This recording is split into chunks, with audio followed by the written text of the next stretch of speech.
Hi, this is Rosemary. I'm going to show you really quickly how to make maple sugar candy. This is syrup that we've made from our box elder sap, and I ran out of jars, so I thought I'd make some candy out of this syrup that we had. So keep watching. You can see it's just starting to boil, and it will boil for just a little while here, and I will show you how to make the candy. So I have a candy thermometer in here. It's supposed to reach about 235 degrees to reach a softball stage.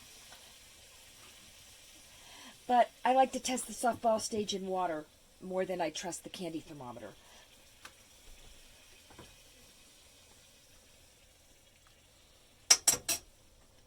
So when I do this, I should be able to gather it up with my fingers into a clump and turn it into a little tiny soft ball in my fingers. But that's not happening.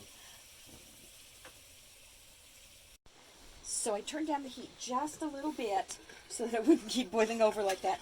And as you can see, it's gotten thicker. And I'm just about to test it for the softball stage. I usually don't trust the thermometer as much as I trust testing for softball. So I'm going to drop that in. Now notice that it doesn't disappear when I put it in there. And I can take it in my fingers and gather it together. It's not quite there, but almost. But you can see that I can gather a little clump of it together. And I bet when I try this in just a second, it will be to that softball stage. So that's not quite there, but almost. Okay, I think it's just, oh yeah. It's to the softball stage now. You can see that it landed, and it landed together. And I can put it together in my fingers, and I can make a nice little ball out of it now. And that's just what it should be, and I want to take it right off the heat because I don't want it to get to the hardball stage. This mess on the stove cleans up so easily. You just pour water on it, and it melts away.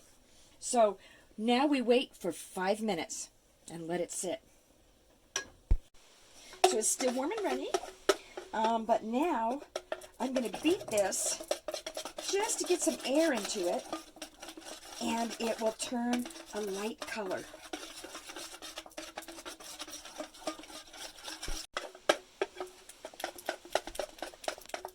The color is just now starting to turn a little lighter brown.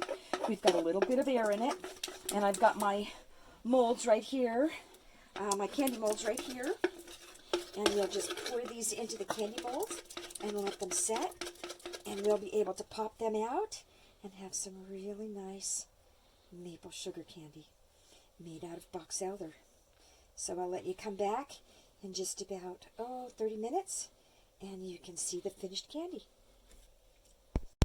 And there you have maple sugar candy made out of box elder sap. Now notice this one crumbled apart. And that's because you have to be very quick as you pour this candy, or else it will start to harden as you pour it into the mold. But I never throw out any of this. First of all, it's tasty. And second of all, I grind it up and use it as maple sugar.